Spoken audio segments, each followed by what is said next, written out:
evening, members of the City Board, and welcome to those who are all in attendance for our City Board of Directors agenda meeting for December the 10th, 2024. This is our opportunity to review the agenda for our formal board meeting that will be held on December 17th, 2024. We'll start the process for a very bittersweet moment.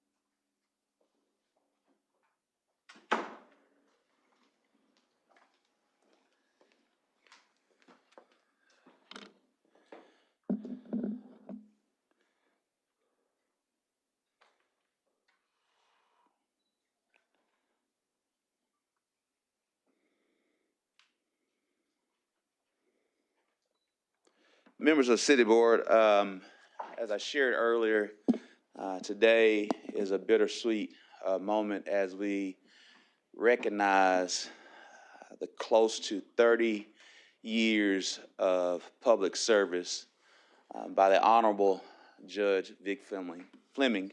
I'll ask that him and his lovely bride please join me. Miss Mary. Oh, do you want to? Well, we can find somebody to do that. Well, they're recording it. We're recording it for you. There's so many different things we can share about the Honorable Vic Fleming. As I shared, he is one of the most talented judges and a most tireless and thankless job in traffic court. We know that is not a position that everyone signs up for, and you often have to share unfortunate news with individuals to maintain the rule of law, maintain public safety here in the state's capital city, among many different things. I can't tell you that, I won't say that I was in high school or probably even junior high when Honorable Vic Fleming was elected, I believe in 1996.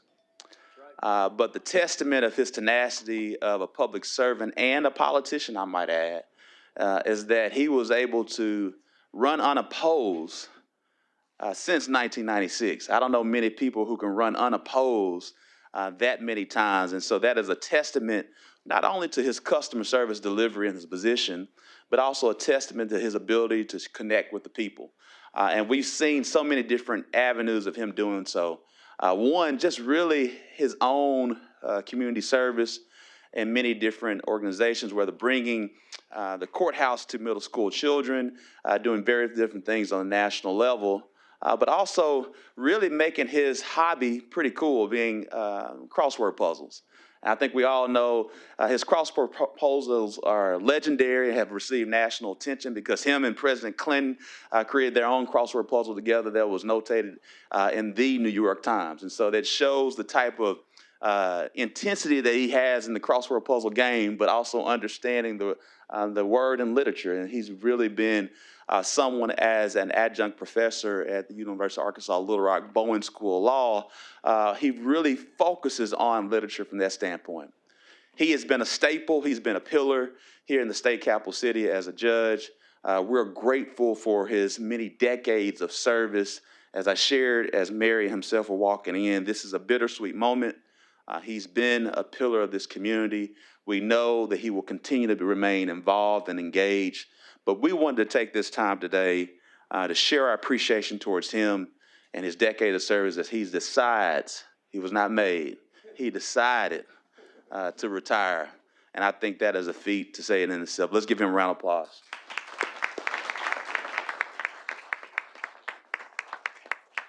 And Judge Fleming, one of the many honors that I have a chance to do is when someone retires from the city of Little Rock is to provide with them a retirement medallion. And so we'll take the honor now to give you yours. Yes, sir.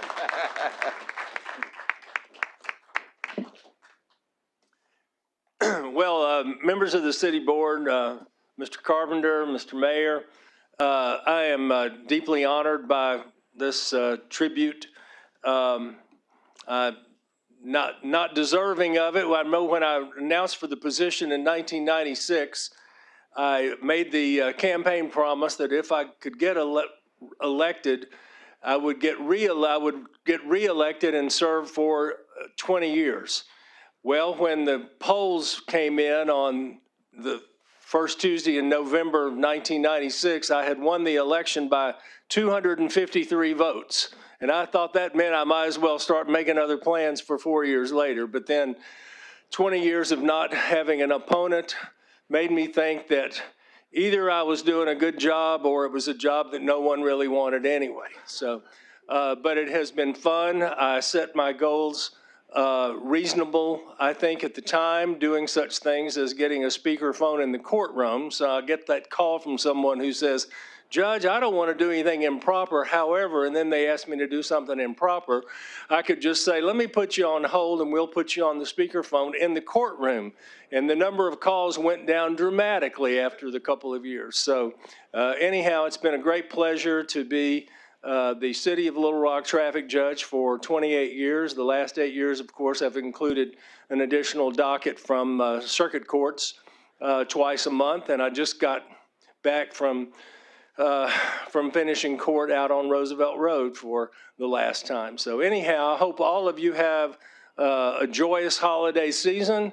And as I used to say, come see me, but not with a ticket, and we don't need your business, but I won't be able to say those things come the end of the year. Thank you very much, and good blessings to all of you. Thank you.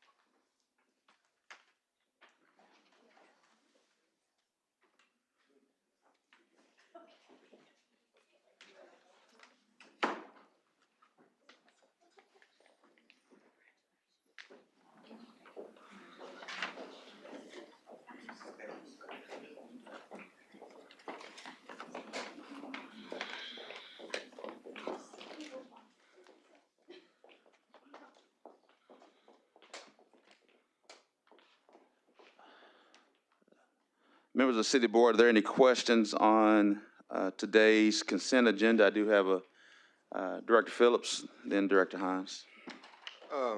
Excuse me. Thank you, Mayor. I was wondering if we can get a presentation on, I think it's number 26, about the JA Fair project. Is that number 26? Check. Yeah. Amanda.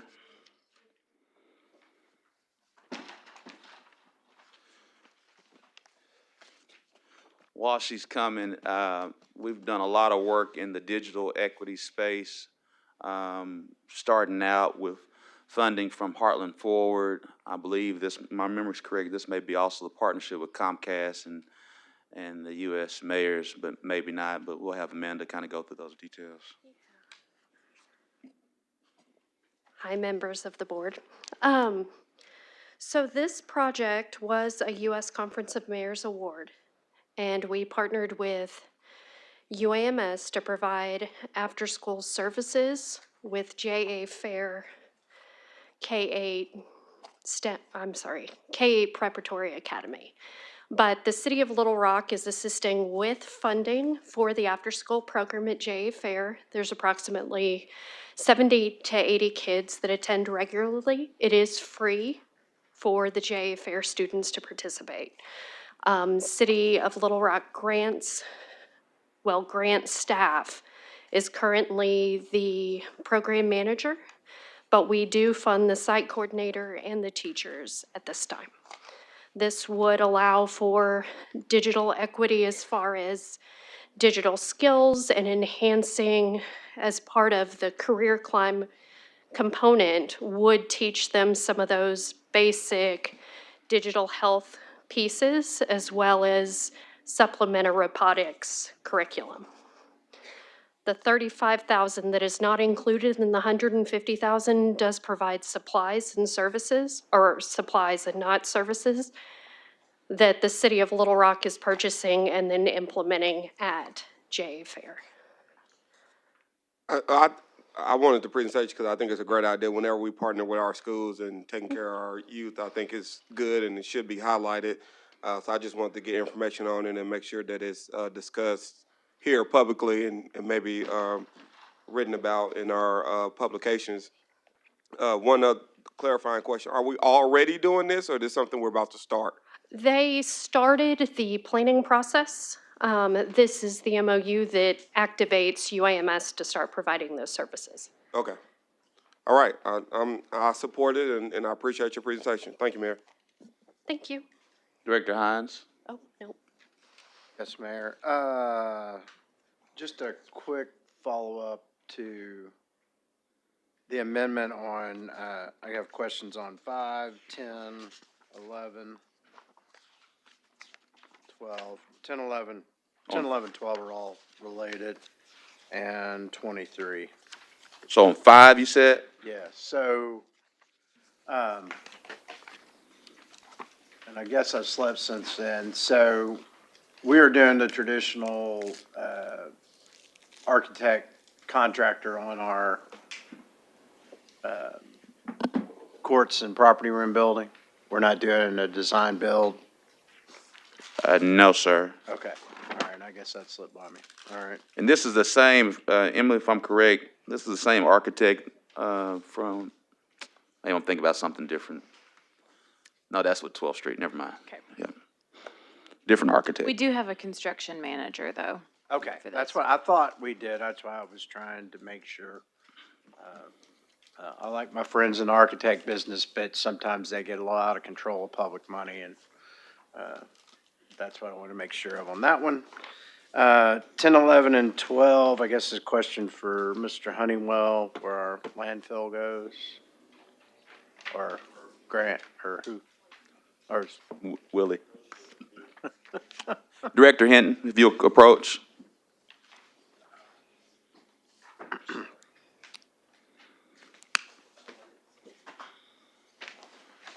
So, Willie, I guess, is this pre-programmed funding? Since we were struggling to buy garbage trucks and we had to come up with reserve funds to do that with, I'm kind of interested to hear where we found the $1.2 million on these 3 pieces of equipment for the landfill. Every year, there are vehicles that the waste fund funds for the landfill, and this is part of those funds. But it's that's something that John plans in advance, Okay. along with his team. Okay, that's all I need, wanted clarification on. And then, Mayor, on item 23, just curious as to what this $1 million software package is actually for, because the name of the software doesn't exactly Mr. Abdul? give that out.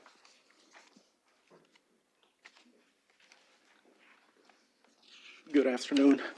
Nutanix is just a platform that allows us to gradually transition our data centers from on-prem to the cloud or vice versa. Okay, all right, thanks. Any more, Director Hines, before I go to Director? That's it on the consent agenda, Mayor. Director Miller? Thanks, Mayor. I just had a question on number 15 and 16, which is land for the port. Obviously, I'm a big supporter of port and what we're trying to do there. But just an explanation on the cost. I guess it's all location when it comes to real estate. One of these 15 is about $1,800 an acre, and 16 is about $15,000 an acre. So somebody just enlighten me about the difference. Are you on item, which item? 15 and 16. Is that the port? Yes. It's just based, that's all Mr. based Jay's on here. the real estate. Oh, there he is. Sorry. That's all right. Thank you, Mr. Mayor, members of the board. So we have a formula, Director Miller, that we pay like $3,500 per acre for wetland. We pay a little bit more for land that's between 236 feet and 238 feet elevation. Than anything over 238, we pay a premium price. That number 15, that 30 acres for 55,000. That's basically wetland that we needed to acquire to be able to run power and water easements through that to serve our larger mega site. And that's why the price was so low. On the Stivers piece, number 16, it's all out of the floodplain. It's shovel ready more or less, and that's why the prices are higher. Okay. That's all I needed. I knew somebody would have a perfect explanation for that difference in acreage, so thank you. Thank you. Thanks, Brian. Thanks, Mayor. Thank you, Director Miller. Members of the board, any questions on items 28 through 29?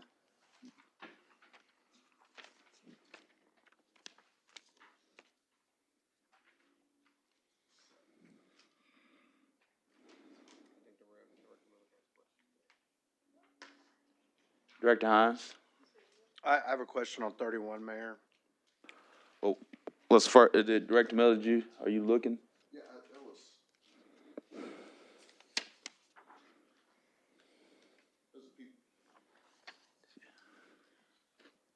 There you go. There was a piece of property on Asher that's being demolished. 29. And we're on 28 and 29, right? I just want to know where that is. Is there a map or somebody to give me a reference as to where that piece of property is? Yes, Director. Mayor Chuck Given, Building Codes Manager. That's at the intersection right there, Asher and Wright Avenue, where it splits right there. It's right there. And this is the one that is burnt 4 different times. So we're just trying to move forward. There's a lot of asbestos in the structure, so it's going to be quite a cleanup. So is that the one that's burned right now? It's just a big pile of yes, sir, that's debris up there right now? Yes, sir, that's There's been correct. several different things. Yes, sir. Like I said, it's burnt 4 times since we took bids on it. Okay. All right. Thank you. I know exactly where it is now. Yes, Thank sir. you very much. Thank you. Thanks, Mayor. Thank you. Director Hines? Yeah, and I guess this question's probably for Tom on this Riverdale Levy Improvement District. Tom, is this just a reassessment? Normal course of business? Okay. It is. Okay. I just want to make sure. There's been some issues with that levy district. Just wanted to make sure what we were doing. Thank you. Thank you. Members of the board, any questions on 32 or 33?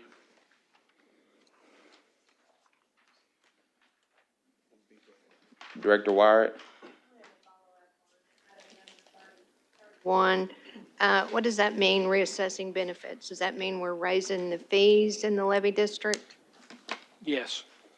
Okay, and so they've been through the proper notification, proper signatures, And- everybody knows about it. We're not going to get questions about why it went up. You shouldn't get any of those questions because the public hearing was already held Okay. on the levy Okay. district. Okay, thank you. Director Phillips, then Director Hines. Thank you, Mayor. This is on number 33, and I think this is a question for our city attorney related to the public hearing and the lien items. I'm sure we've done this before, and I've either missed the meeting or forgot about it. So, City Attorney Carpenter, can you just kind of summarize what this process is when we have, because I think this is the same process that we could theoretically do to the multifamily housing based on the renters' rights ordinance we passed in this summer, correct? About placing the liens and going through that process since we passed that ordinance, is that correct?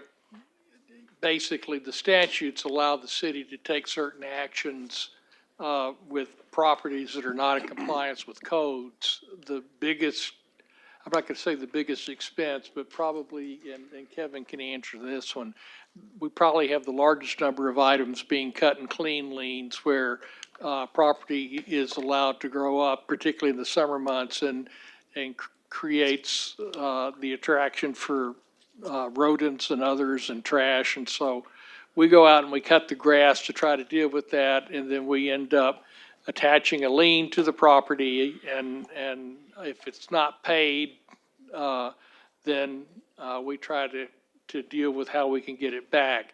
The same is true for demolitions. The thing that Director Miller mentioned a minute ago, when the demolition is done, if the owner doesn't do it themselves, then the city will do it and will place a lien on the property for that amount.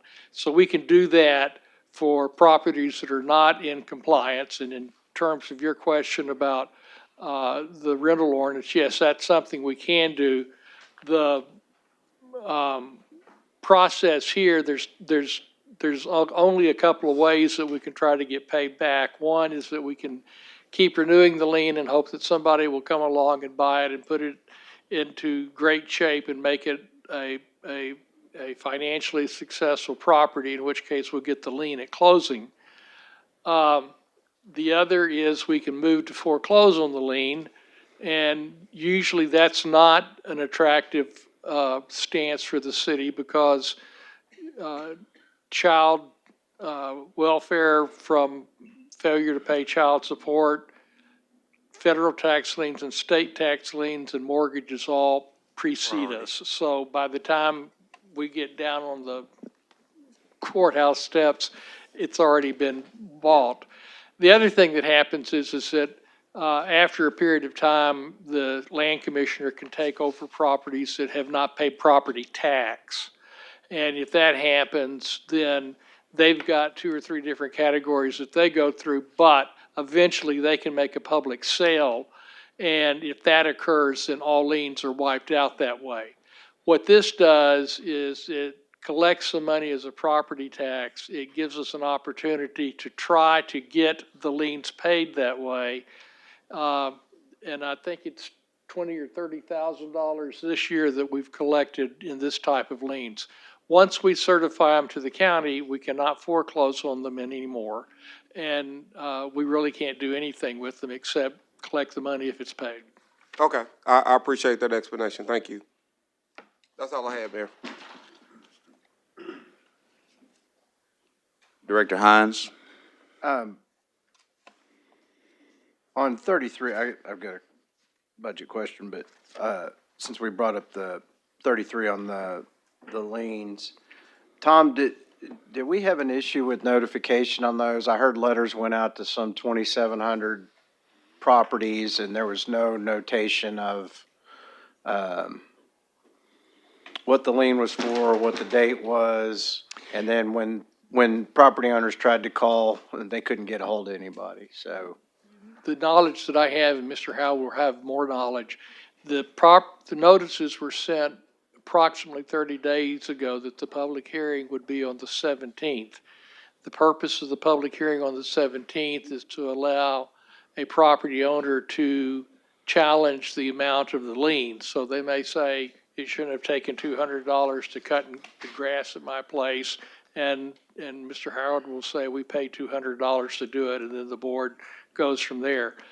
The letters that I have seen, and one of which will be an exhibit to the final ordinance, which won't be ready until next Tuesday because people are continuing to pay these, some of them are, until actually next Tuesday. So next Tuesday, when we come into the board meeting, we will have a list of the liens and the amounts and a copy of the letter, the form copy. And it gave them the date, and it told them what the lien was for and what property was under it. I'm going to disagree with the copies of the letter I saw from a property owner that got multiple owners. There was no notation of the lien, the amount, and I just need to know that those were cleared up, because when they tried to call your office, they did not get a hold of anybody. And I know an email was sent to you regarding that particular. I'm not for sure which address it was, but majority of the people that I spoke to, pretty much everybody that I spoke to, we've addressed the liens issues that they may have had.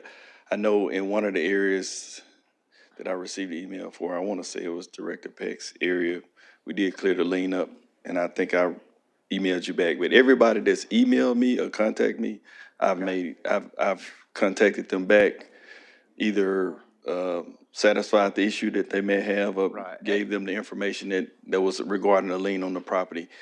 We sent a lot of letters I know, out. it was 2,700. And we're down from the 2,700, we're down to about, I think it was 1,000 now. So just imagine our phone system only allows so many, I only have 2 lines coming to H&P. So, the ones that didn't get us have emailed me, and I've addressed it. If they want to email me, like Tom said. And I guess just going forward, what I saw was a little bit of, it was like a form letter Yeah. with not much detail for each property, and that might alleviate some of that going Yes, forward. the lien letter would be attached to it the next time, but we will allow people, we have, I would say close to 30,000 that people have paid back in liens already since we sent out the form letter. Okay, thanks, that's all I needed to clarify. Director Hines? And I guess this question will be for either John or Grant on, and I don't know why I didn't catch it, but that's why I got other people that look at the budget and bring it to my attention. On, I'm gonna need some explanation, let me pull it up. It's on our solid waste fund. And the waste disposable fund, the transfers out. And we're having a seismic increase of 148%, which is well over $1 million, $1.19 million, in transfers to the general fund for administrative allocation. And I guess my question is, how can, when our actual allocation, actual with 2023 was 953,000, the budget for 24 was 805,000, and then for 25, we're gonna increase it to almost $2 million, 1.99 million. So, an explanation that increased administrative costs, you don't normally see a 148% increase in administrative costs on a fund that's supposed to handle our landfill operations. So I'd like an explanation on why that number's so big. So that's the actual number of what the cost is supposed to have been, updated through with cost increase for health insurance, COLAs, those types of things for employees throughout the years. And so in prior years, it's been adjusted to make the waste disposal fund balance. And so this year we put it at what it's actually supposed to have been, and that is that number. Okay, so I guess why has our past practice not been to put the actual number in there? And why did you deem it, I mean, It was to get it to balance is what they've done in the past. So to get it to balance to zero, they've adjusted that number to balance to zero. I'm still not tracking why exactly we haven't. Couldn't tell you for past practices, but that's what the explanations and the documentation that I've found. Yeah, and just to add on, that's something. Because what it appears to me is we've got a solid waste fund that we're struggling with, and now I see a huge transfer out of that waste fund that has reserves into our general fund. I want to make sure we're not cost shifting expenses, because that's what it looks like. On the outside people viewing in, it looks like all of a sudden we've decided, well, we need to plug a budget hole somewhere, so we're going to take $1.9 million or $1.2 million out of our solid waste fund and put it in administrative costs, which is what we've done over the years with our street fund reserve, with our street fund. We continue to push more and more cost to a department and pay salaries with it instead of doing actual work. And that's concerning to me. And so that's why, Derek Hines, that's a very good question. I think essentially what's being done is just showing the actual cost to the budget of the health insurance and the 1.75% from that standpoint. It's just a method and a difference of how you do it.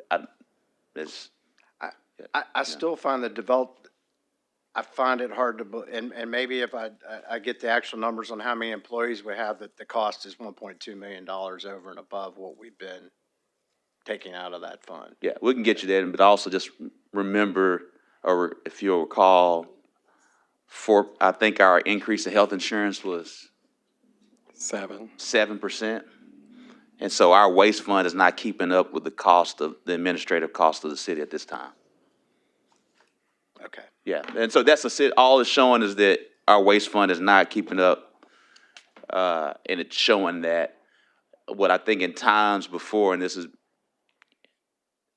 basically the general fund would cover some of that cost. And so essentially just showing how the waste fund is being depleted. Thank you.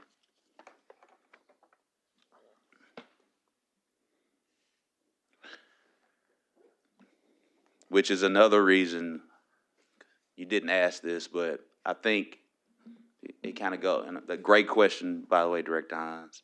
It also goes to Director Phillips' question. It's just showing, again, waste fund is not keeping up with the administrative cost of the city, of the health insurance, the COLA, and things of that nature, which will further justify the rate study that's coming before us. Okay, but we're still transferring money out of the solid waste fund into administrative costs. That's what I'm reading, correct? That's correct. Okay, so what you're saying is the solid waste fund has those funds in it, but we have not been transferring that money out over the past few years? Correct. They've been using, to get the budget to balance each year, they've been lowering that number from what its true costs are. And so that is where the balancing of the waste disposal. Otherwise, it would show revenues are less than expenses every year if they had done the full true cost. Okay. I'll talk to you offline. I think I know how to say it a little better, but you and I just need to talk. I'll share it with you. But great question. It's just a little bit more financial detail. Director Adcock? Yes. On 33, are any of these land banks properties? Okay, we had some land bank properties that we was going to file on. Do you know when those are going to be done? Mr. Howard?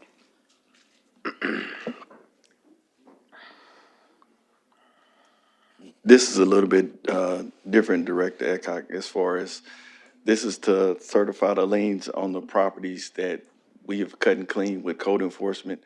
So this is gonna, we're certifying years, I believe, it's either 2018, 2019, and 2020. I think Cameron is working on a different set of years because once we certify the liens, we can't foreclose on them. Like Tom just stated that before. Mm-hmm.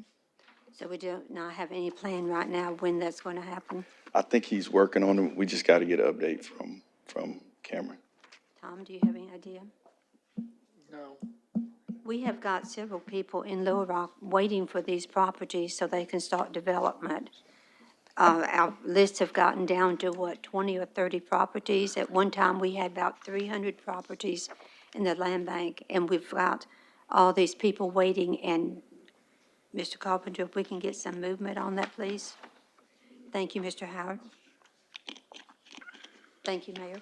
Thank you so much. Members of the board, any questions before we adjourn? Excuse me? You got a question? Unless you got questions, members. You got a question?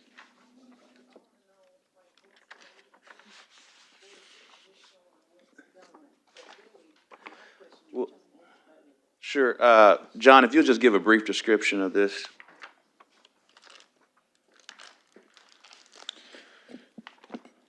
Mayor, members of the board, what y'all have was passed out to you earlier, I believe, is the information that y'all requested last week regarding the old sales tax capital program that the city did between roughly 2011 and 2022.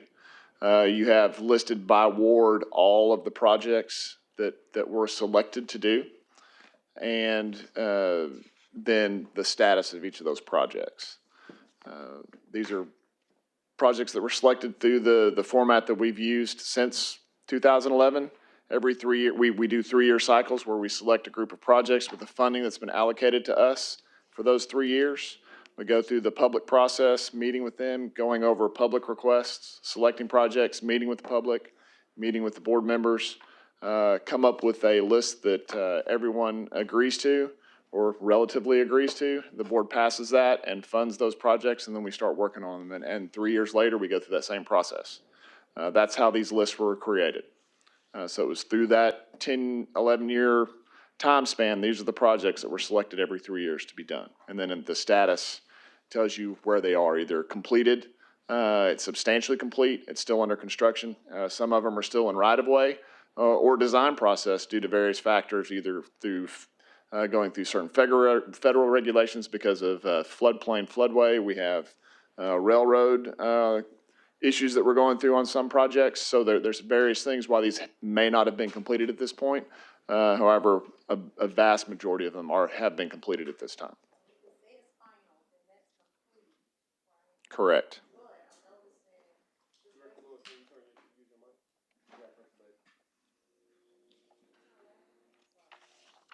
It's still not on. You got to press it just one time. Yeah. Yes, yes you can. There it is. The light came on. The Barrow Streetscape, we've had conversation about that, so that has not taken place, right? We have not done that yet But it's showing final on the report, so I just. because we have completed the design of it. Okay, so final is completing of the design, but not necessarily. For that particular line item, only thing we Shows have design. contracted is the design of it. Because we haven't, Design. I'm trying to explain why it says final. The project says final because the only thing that we've allocated or contracted anyone to do is the design of that intersection streetscape. At this point, until we are told to proceed with that project, that money is going to stay, that $394,000 that's allocated to that streetscape is still available to be used for that project. Okay, and I'm sorry, it's two line items. One says phase 2. That's the 394. Correct, 'cause- I was looking at the one above. Yeah, because there's been multiple streetscapes done on John Barrow Road over that program's history. Okay, but what we're talking about is just the design. Canis and Barrow Road intersection design is the one that one's referring to. It's only been designed. We haven't done any construction bidding or contracting for that. Okay. So is there wiggle room where I can find out design is final, but the project has not been completed? And if there is leeway to change, considering this has been since 2011 to 2022. Now that I've been in this role, there are other requests that have come up. So 10 years is a long time. I'm just asking, can we go through this to see if maybe something isn't needed anymore? And then What I those- would suggest, Director Lewis, is just a meeting between you and Mr. Honeywell to kind of go through your Ward 6 projects, and we'll see what wiggle room is available. Clearly, as a board member, you can change things that were done, as long as we're not, clearly we don't want to waste money that we've already expended resources towards design and construction, but I think we could sit down and figure some things out.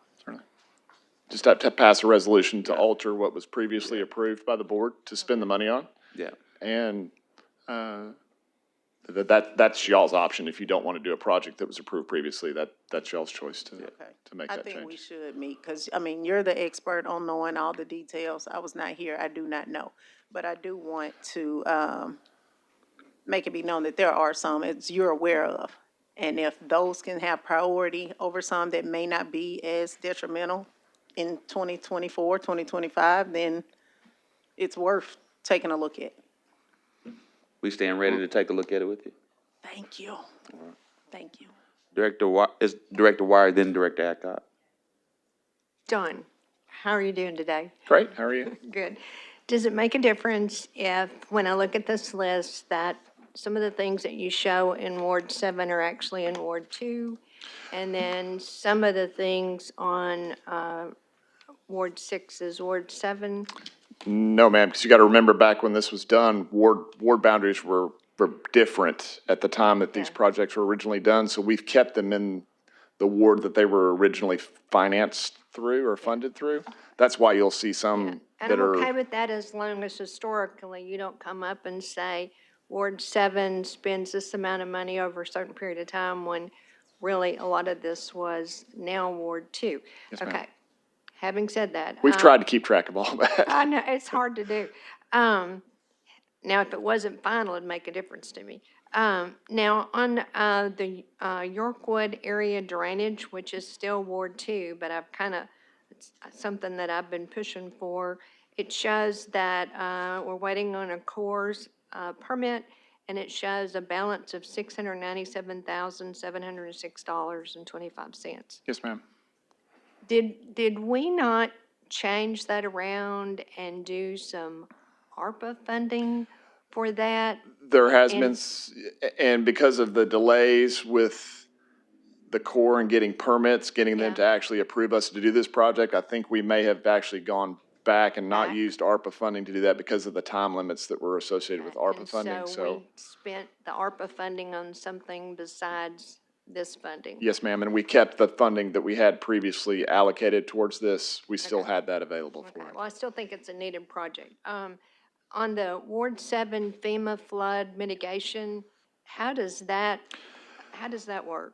I noticed there's several wards that have that. How do we access that? That was back when we were looking at potentially doing some of the repetitive loss type projects where FEMA and the federal government will come in and help purchase repetitive loss flooding properties. But this funding was nowhere near close to what it was going to end up costing to do that. So we have get not that. programmed this money anywhere else at this time. So it's available? It's available, yes, In ma'am. each ward, there's that much that's available? I don't know about each ward, but Okay. I'd have to go through and look at all that. Okay, I don't know what I can do. I don't know if we necessarily had that in every ward as well. I think I saw it somewhere else. Okay, I don't know what I can do for 18,422. Yeah, that's part of the, we may end up having to look at some other project that you have going on in Yeah. Ward 7 and move that money there where we need it. Okay, all right. Well, that was my questions. Yes, ma'am. Okay, thank you. I'm looking at Ward 2.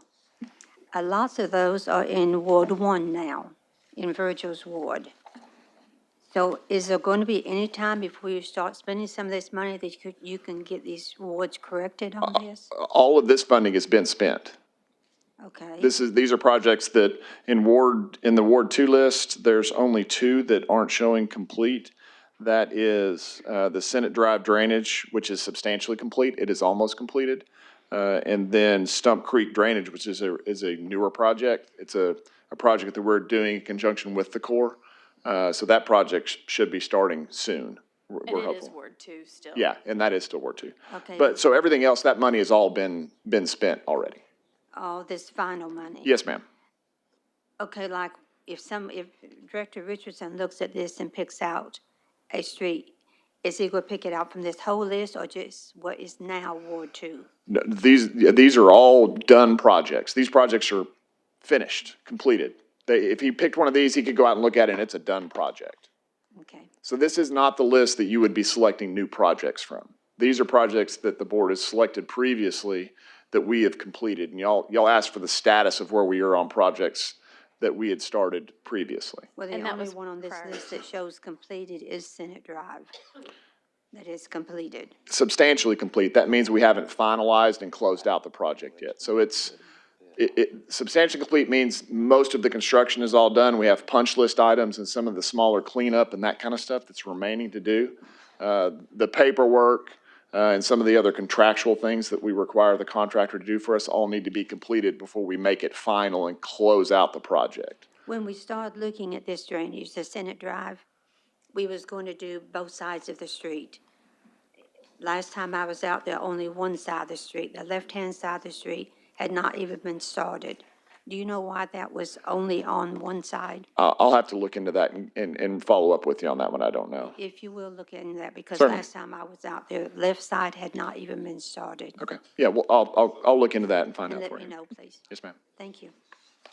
I do want to point out, if you'll indulge me for just a second, the links in this front page, that's on the Public Works website. If you go to our page, it's on the front page. One of them is for capital improvement dashboard. That's the projects we're currently working on. That's the bond program, which is, there's a snapshot of that. That's the third page in the memo. And then the other one is completed projects. That's the sales tax and bond program from 2011 to 22. It's an interactive map. You can go in and click on those, do it by ward. It's got lists. It's also got maps that you can zoom in, zoom out. It tells you all the data about each of the projects. The The newer one, the one that's the current program, if we have plans available for those projects, there's links in that where you can actually pull up and see the construction plans for the project. So we're trying to get the word out that we have all this information available for both y'all and the public whenever they want to find out about what projects we've got going on. And it's a centralized source where you don't have to scroll through a bunch of lists to try to find things. So I just want to bring that to your attention in case you want to look at it at some point. If you have any questions, let me know. And we'll send those links to you electronically, so you can just click. Thank you. Director Phillips and John, I think you may want to stay. Sorry, I was trying to get away. Not quite. First, thank you, Acting City Manager, for, we didn't get that front page. That Oh, you okay, I'm referenced. sorry. I'm sorry. So I was gonna ask her to send that link so we can share it with our constituents. And I'm asked a question that I think I know the answer to, and, I guess all the department directors probably need to get used to me beating this dead horse. But I'm looking at this, there was 199 projects based on sales tax money from 2011 and the bond money, correct? It was bond and sales tax combined, yes. Okay, so, these type of projects, since the sales tax didn't pass, will not have, we won't have a new list since we don't have new money. That's correct. Only the bond program money that we have will be able to create projects like this. I just want the public to realize that. Yes, sir. What we did is not what we're going to do. Correct. All right. Correct. Thank you, Mayor. Vice Mayor Webb. Thank you, Mayor Scott, and thank you, John. I do have one question where it shows the balances on things, and there's one on Plateau, it says a balance of 2.9. Can you explain that? Sure. That, as you probably well know, that's going to be a very huge project to undertake. That's why it's been taking us so long. We designed it once and realized the way we were going was probably going to impact too many residences. So we've reworked the design of that project. And just the scale of what's going on there is going to take that much money to do it. And so that's why that money is still sitting there waiting for us to get that. We're almost at the point where we're getting ready to start. We have a couple small, tiny easements that we're negotiating with property owners, and then we should be getting that out for bid to start construction soon. Construction. We've already, we did remove one home as part of that project. Director Peck. Thank you, Mayor. John, very quick question. It looks like on the North Rodney Parham, there's a little balance, so I do see a little bit of work going on, but is it just cleanup? Is there anything major still to be done? Yeah, probably the most major work left, there may be a few sidewalks and connections that have to be done. Some cleanup, regrading of where properties have been impacted. Street lighting is still to be installed. That's being done by Energy. And then there may be some other small punch list type items.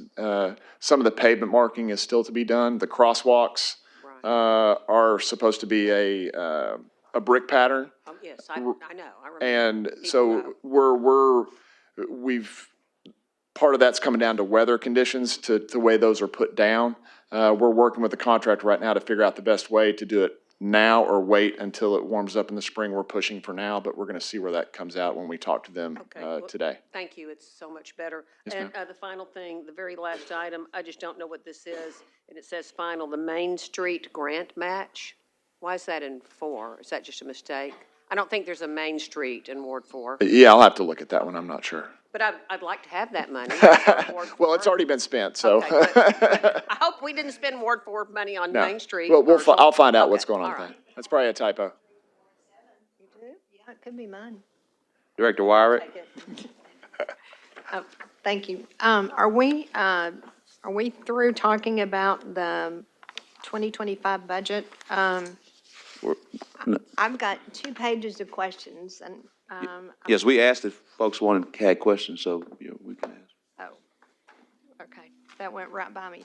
My thing is, I wanted to see what the other directors had asked questions about. I didn't want to be redundant and ask the same thing, plus it helps feed, what other questions there might be. So I have 2 pages of questions. I did not email them because I was cautioned to do that, but I think maybe our finance director can answer most of these for me.